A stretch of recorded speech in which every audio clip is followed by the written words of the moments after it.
जमीन का कब्जा नहीं सहेंगे, नहीं सहेंगे, नहीं सहेंगे, जमीन का कब्जा नहीं सहेंगे, नहीं सहेंगे, नहीं सहेंगे। प्रदेश सरकार होश में आओ, होश में आओ, होश में आओ, प्रदेश सरकार होश में आओ, होश में आओ, होश में आओ। 1 2 3 4, नहीं सहेंगे अत्याचार, 1 2 3 4, नहीं सहेंगे अत्याचार, 1 2 3 4, नहीं सहेंगे अत्याचार, 1 2 3 4, नहीं सहेंगे अत्याचार। प्रदेश सरकार होश में आओ, होश में आओ, होश में आओ, प्रदेश सरकार होश में आओ। होश में आओ, होश में आओ। नहीं किसी के बाप की, नहीं किसी के बाप की। होश में आओ, होश में आओ, होश में आओ, होश में आओ।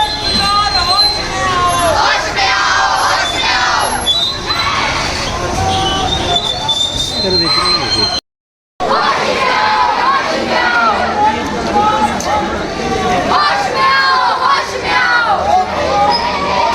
नहीं सहेंगे अत्याचार, नहीं किसी के बाप की।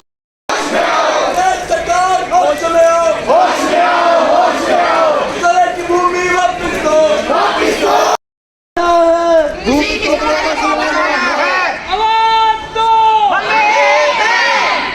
मैं बताना चाहूँगा, पहले भी इस इशू को मालूम है कि जो पर्यटन में गांव बन रहा है, जो विश्वविद्यालय के कैंपस में बन रहा है, उससे विरोध रैली के तौर पर सारे हमारे जो है टीचर हैं, नॉन टीचर हैं, स्टूडेंट्स हैं, इवन हमारे रिटायरीज भी हैं, ये विरोध प्रदर्शन हम कर रहे हैं। और विरोध प्रदर्शन के बाद फिर जो है हम ज्ञापन जो है SDM मैडम को देंगे।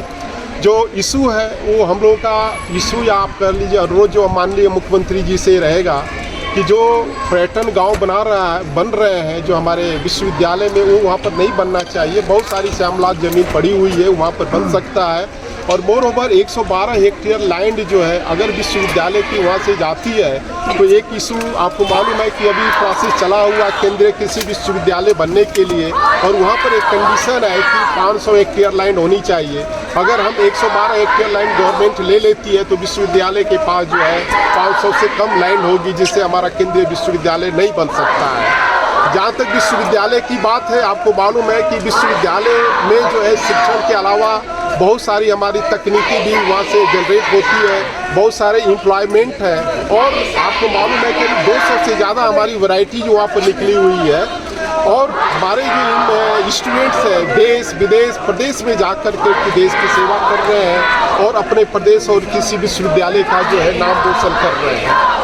तो अगर ये लैंड ली जाती है, हमारा विरोध यही है कि लैंड न ली जाए जो है। अगर लैंड ली जाती है तो जो भारतीय कृषि अनुसंधान परिषद से हमारी मान्यता है वो भी खत्म हो जाएगी। इसके साथ में जो हमारी रैंकिंग है, अभी आपने देखा होगा कुछ दिन पहले हमारी रैंकिंग 19 रही है, हालांकि इससे पहले 8 भी रही है, 14 भी रही है। तो अगर लैंड ली जाती है तो रिसोर्सेज हमारे कम होंगे, इनकम जनरेशंस भी हमारे कम होंगे, क्योंकि गवर्नमेंट डिपार्टमेंट में अगर आप देखें सारे प्रोडक्ट कृषि विश्वविद्यालय के, वेटनरी में अगर आप देखें डिपार्टमेंट में देखें सारे हमारे स्टूडेंट्स वेटनरी कॉलेज के हैं। तो विश्वविद्यालय किसानों के लिए, हमारे स्टूडेंट्स के लिए, यूथ के लिए इतना काम कर रहा है और किया हुआ है। तो अगर इस तरह की लैंड जो है, क्योंकि पहले भी लैंड जो है डिग्री कॉलेज बत्रा कॉलेज के लिए लिया गया, उसके बाद हेलीपोर्ट के लिए लिया गया, उसके बाद नेशनल साइंस म्यूजियम के लिए लिया, तो इस तरह से बहुत सारे लैंड ऑलरेडी ले लिया हुआ है। और अगर 112 हेक्टेयर और अगर लैंड लेते हैं तो विश्वविद्यालय के पास जो है बहुत कम लैंड होगी और केंद्रीय कृषि विश्वविद्यालय बनने का जो स्कोप है वो भी खत्म होगा। जो हमारे भारतीय कृषि अनुसंधान परिषद से जो हमारी मान्यता है वो भी रद्द होगी और जो हमारी रैंकिंग है वो भी डाउन होगी। और ये सारी चीज़ें अगर होती है तो इसी कृषि विश्वविद्यालय में कोई भी स्टूडेंट्स जो है बाहर से एडमिशन नहीं लेगा। और अभी भी उसका प्रभाव पड़ रहा है। बहुत सारे बच्चे बोल रहे हैं कि भाई कृषि विश्वविद्यालय में हमारे जो है फैकल्टी नहीं है, तो फैकल्टी भी नहीं है तो वक्त जो है कि धीरे धीरे क्या होगा कि इस विश्वविद्यालय का डिग्रेडेशन और भी होगा, रैंकिंग और भी डाउन होगी और यहाँ पर कोई और नहीं आएगा।